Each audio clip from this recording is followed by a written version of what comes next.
ሰባተኛ ቀኑን የያዘው የኢራንና የእስራኤል ጦርነት አዳሩን ምን አዲስ ነገር ተፈጠረ የሚለው ነው። እንግዲህ ትላንት ማታ የዩናይትድ ስቴትስ ኦፍ አሜሪካ ፕሬዝዳንት ዶናልድ ትራምፕ ስብሰባ መቀመጣቸውን አሳውቂያችሁ ነበር። ከዚህ በኋላ ባለው ጊዜ ዩናይትድ ስቴትስ ኦፍ አሜሪካ ከእስራኤል ጋር በመሆን ቴሄራንን ትደበድባለች ተብሎ ይጠበቃል።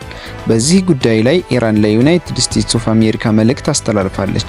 ዩናይትድ ስቴትስ ኦፍ አሜሪካ በኢራን ላይ አታክ የምታደርግ ከሆነ ወይም ቦምብ የምትጥል ከሆነ ኢራን በዙሪያ ያሉትን የዩናይትድ ስቴትስ ኦፍ አሜሪካ ሚሊተሪ ቤዝ ሙሉ ለሙሉ እንደምታወድም ተናግራለች።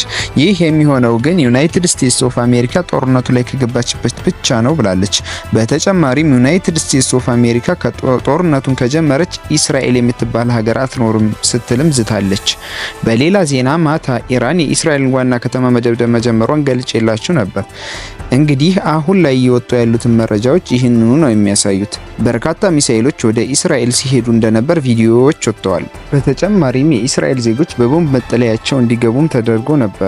እንግዲህ የእነሱም ህይወት ከላይ የምትመለከቱትን ይመስላል። ከዚህ በተጨማሪም በሃይፋ የሚገኘው ትልቁ የእስራኤል የነዳጅ ማጣሪያ መመታቱ ይታወሳል። በዚህም ትልቅ የነዳጅ እጥረት በሀገሪቱ ማጋጠሙ ታውቋል። በምትመለከቱት መልኩ ነዳጅ ለመቅዳት የነበረ ግብግብ በሚዲያዎች ላይ እየተዘዋወረ ይገኛል። አዳዲስ መረጃዎች ወደ በኋላ ላይ ይኖራሉ። ፎሎ እና ኮፒ ሊንክ በማድረግ ይከታተሉ።